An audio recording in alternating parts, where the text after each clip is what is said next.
जो नौशकी है और इस तरह के गिरदोनवा के इलाके हैं और टीटीपी के ज़ेरे असर और बीएलए के ज़ेरे असर जो इलाके हैं, वहाँ पर अब वो अपनी इंडिपेंडेंट करेंसी भी लाना चाहते हैं। तौबा तौबा तौबा, आप दुरुस्त सुन रहे हैं। इसके लिए वो तालिबान के साथ भी बात कर रहे हैं जो टीटीपी पाकिस्तान है, और उसके साथ ही साथ ये भी क्लेम किया जाता है कि शायद हिंदुस्तान के साथ भी उनके मामलात जो चल रहे हैं कि वो बलूचिस्तान के कुछ इलाकों में अपनी करेंसी इंट्रोड्यूस करवाना चाहते हैं। क्या बात है, सुभान अल्लाह सुभान अल्लाह। ये ज़हन में रखो कि हमारा डीएनए लड़ने वाला, तो जब हमें बाहर से कोई दुश्मन मिल जाता है तो हम इकट्ठे होकर उसके साथ लड़ लेते हैं, और जब वो दुश्मन चला जाता है, अमन कायम हो जाता है, तो हमारा डीएनए तो वहीं कायम रहता है, तो फिर हम एक दूसरे के साथ लड़ते हैं। अस्तगफुरुल्लाहुल अज़ीम, ये उम्मत का क्या हाल हो गया है। नमस्कार दोस्तों, मैं हूं सौरभ, एक और नए वीडियो के साथ। दोस्तों, पाकिस्तान में जो हो रहा है आज के डेट में, वो मतलब पूरी दुनिया हैरान है कि भाई ये नंबर 1 फौज को क्या हो गया है।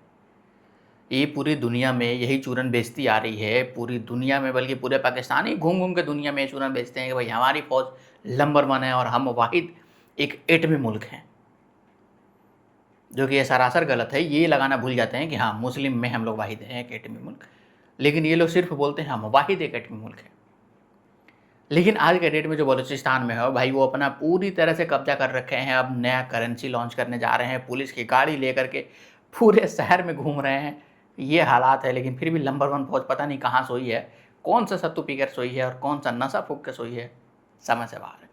तो चलिए देर अगर सबसे पहले इस वीडियो को देखते हैं, और अगर वीडियो चल गया तो वीडियो को लाइक जरूर से कर दीजिएगा, चैनल पर नए तो चैनल को सब्सक्राइब कर लीजिएगा, बेल आइकन प्रेस करना ना भूलें ताकि आने वाली लेटेस्ट वीडियो का नोटिफिकेशन आपको मिल सके, और अपनी राय कमेंट्स में जरूर से दीजिए। चलिए सबसे पहले इस वीडियो को स्टार्ट करते हैं, फिर मिलते हैं वीडियो के एंड में। अगली ये नौशकी से वीडियो देख लीजिए। नौशकी अब तकरीबन मुकम्मल इलाका गैर बन गया है। ये पुलिस की गाड़ी है जिसे बीएलए वाले लेकर फिर रहे हैं और गश्त कर रहे हैं।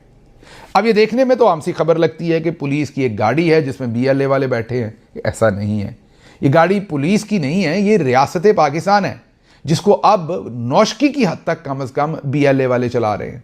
यानी जो सरकार ने गाड़ियां लेकर दी हैं पुलिस को, उन गाड़ियों पे कब्जा कर लिया बीएलए ने, और वो शहर का गश्त कर रहे हैं। कौन करेगा पाकिस्तान की हिफाजत? कैसे होगी पाकिस्तान की हिफाजत? दहशतगर्द आते हैं, जिस चीज़ का दिल करता है वो लेकर चले जाते हैं, जिस सड़क पे दिल करता है वो नाके लगा देते हैं, और निमटने का फार्मूला हमारा कई दहाइयों से यही है कि एक नई प्रॉक्सी हम बना देते हैं, एक नई ताकत हम खड़ी कर देते हैं, उस ताकत से हम थोड़े बहुत नताइज हासिल करते हैं, अगले दिन वो ताकत हमारे गले पड़ जाती है। तो रियासत की रिट कहीं भी नहीं है। और मुझे बड़े अफसोस के साथ ऐसा कहना पड़ता है कि मुझे ऐसा लग रहा है कि शायद बलूचिस्तान में कोई ये चाहता नहीं है कि रियासत की रिट कायम हो या अमन व अमान पैदा हो जाए, क्योंकि अगर बलूचिस्तान में मुकम्मल अमन व अमान हो गया तो वहाँ के लोग कहेंगे कि सेहत दो, तालीम दो, मादनियात का हिसाब दो, कितनी मादनियात निकल रही हैं, कौन सा मुल्क ले जा रहा है, हमें बताया जाए कि इसमें से कितना माल निकलता है, हमारा हिस्सा कितना है। फिर वो सारा कुछ पूछेंगे, वो जवाब मांगेंगे। जब वो जवाब मांगेंगे तो आप जवाब देना नहीं चाहते, लिहाजा उनको उलझा कर रखो कत्लो गारतगिरी में ही। सबसे आसान तरीका यही हुआ सूडान में, यही हुआ अफ्रीका में, दुनिया में जहाँ पे भी मादनियात निकलती हैं, 2 तरह के नताइज आते हैं। या तो वो लोग बहुत खुशहाल हो जाते हैं, या जहाँ पे मादनियात निकलती हैं वो लोग बर्बाद हो जाते हैं। खुशहाल वो लोग हो जाते हैं जो हिस्सेदार बन जाते हैं, और बर्बाद वो लोग हो जाते हैं जिनके ऊपर ताकतवर आकर मुसल्लत हो जाते हैं कि हमने अब ये मादनियात निकालनी है, इनको आपस में लड़ाओ छोटी छोटी बातों पे। तो वहाँ पे ऐसी प्रॉक्सीज तैयार की जा रही हैं जो लगातार आपस में लड़ती चली जा रही हैं।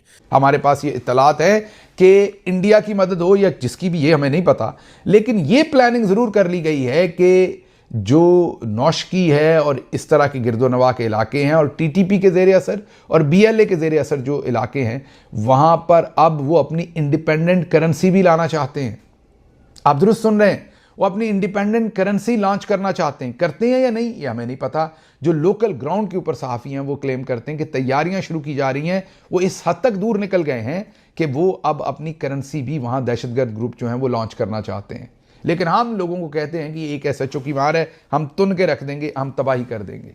बलूचिस्तान में जो रोज़ खूनरेजी होती है, बलूचिस्तान जो इलाका गैर बन गया है, दूसरे लफ्ज़ों में आप ये कह सकते हैं कि बहुत सारे बलूचिस्तान के ऐसे इलाके जो हैं वहाँ पर आवाम नहीं जा सकती। आवाम तो छोड़ दें, डिप्टी कमिश्नर्स, DPO, पुलिस की, लॉ इन्फोर्समेंट की जितनी भी वहाँ पर तैनातियाँ हैं, वो कोई भी नहीं जा सकता। ये एक ज़िले की बात नहीं है, बहुत सारे बलूचिस्तान के अजला ऐसे हैं जहाँ पर इस वक्त लॉ इन्फोर्समेंट की जगह पर BLA ने अपनी पोजीशन संभाली हुई हैं, बाकायदा उन्होंने चेक पोस्टें लगाई हुई हैं, अवाम को चेक करते हैं। तो कल आप चागी के मनाजिर देख रहे थे, आज आप नोशकी के मनाजिर देख रहे हैं, और मैं हैरान हो रहा हूं देख करके रियासत किधर गई। वो पुलिस वालों की गाड़ियों में बैठ के वहां पे गश्त कर रहे हैं, और सरकार क्या कर रही है? सरकार गोंगलुओं से मट्टी झाड़ रही है।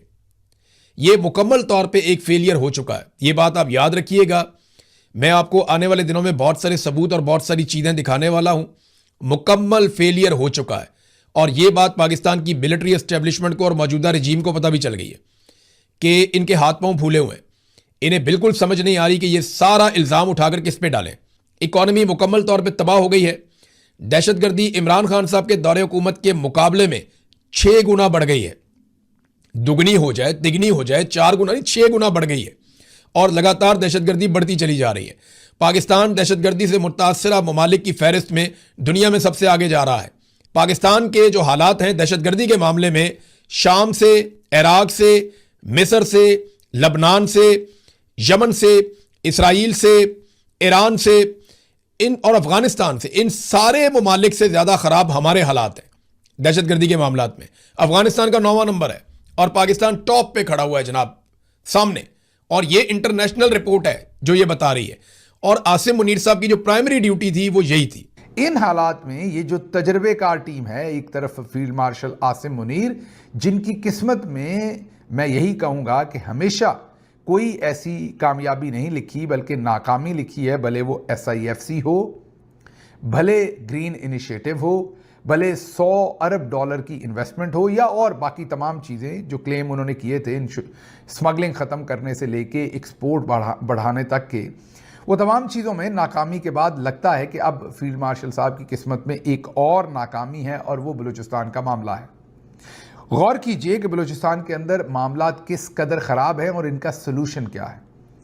इनका सलूशन ये है कि हमने मज़ीद डिवीजन्स और अजला बना देने हैं। ये ऐसे ही है जैसे इस्लामाबाद में हर 6 महीने के बाद ये यूनियन काउंसिल्स नई बनाते हैं, फिर ख़त्म करते हैं, नई हल्काबंदी करते हैं, फिर ख़त्म करते हैं। चलें, इस्लामाबाद के अंदर ऐसे हालात नहीं हैं, वहाँ तो कम अज़ कम ये इलेक्शन से भागते हैं। लेकिन जो कुछ ये बलूचिस्तान में कर रहे हैं वो समझ से बाहर है कि जहाँ पर इतनी खूनरेजी हो रही है, इतनी दहशतगर्दी हो रही है, वहाँ पर हल देखिए ये तजर्बेकार, बल्कि तजर्बे नहीं तजर्बेकार मैं इन्हें कहूँगा, ये टीम क्या लेके आई है। एक तरफ नून लीग की और दूसरी तरफ जर्नल्स की, कि बजाय बलूचिस्तान के अंदर कोई देरपा अमन के लिए कुछ करते, वो कहते हैं कि हमने मज़ीद अजला बना दिए हैं और मज़ीद डिविजन्स बना दिए हैं। पाकिस्तान के मीडिया को तो लिखने की कोई इजाज़त ही नहीं है। ना पाकिस्तान का मीडिया लिख सकता है, ना टीवी चैनल्स के ऊपर बोल सकता है। और पाकिस्तान में जो भी सहाफ़ी इसको रिपोर्ट करेगा उसके साथ क्या होगा, जो सोहराब बरकत के साथ हुआ, जो इस वक्त रज़ी ताहिर के साथ हो रहा है, या जो अहमद फरहाद के साथ हुआ। ये हसास तरीन मामलात हैं और इन पे बात करना बहुत ज़रूरी है। अगर आप बात नहीं करेंगे तो पाकिस्तान का नुकसान होगा, अगर आप बात करेंगे तो पाकिस्तान के रियासती इदारे आपका नुकसान कर देंगे, और वो लगातार ऐसा करते चले आए हैं। सहाफ़ियों ने इसको पहले भी बहुत भुगता है, अभी भी भुगत रहे हैं।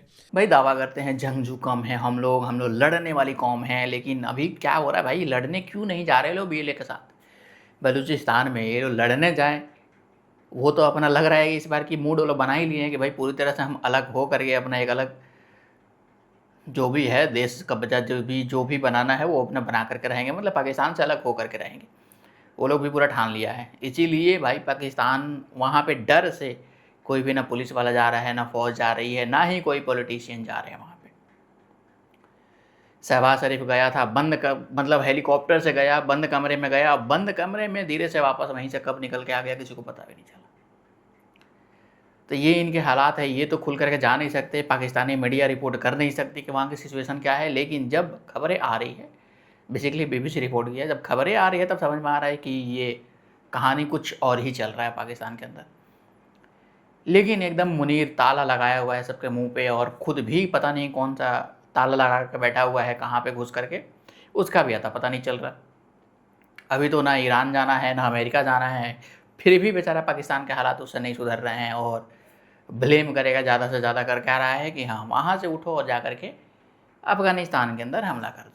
इतना ही तक पाकिस्तानियों के आ रहा है, पाकिस्तानी इतना ही तक ट्रेंड है, इससे ज़्यादा नहीं। आपकी रहेगा वीडियो पर मेरा कमेंट्स में जरूर से दे, और अभी तक वीडियो बने तो वीडियो को लाइक जरूर से कर दीजिएगा। चैनल पर नया तो चैनल को सब्सक्राइब कर लीजिएगा, बेल आइकन प्रेस करना ना भूले ताकि यार आने वाली लेटेस्ट वीडियो का नोटिफिकेशन आपको मिल सके। और अपनी राय जितना से जितना हो सके कमेंट्स में जरूर से दें। मिलते हैं किसी अगले नेक्स्ट मज़ा टॉपिक पे, तब तक के लिए जय हिंद, जय भारत।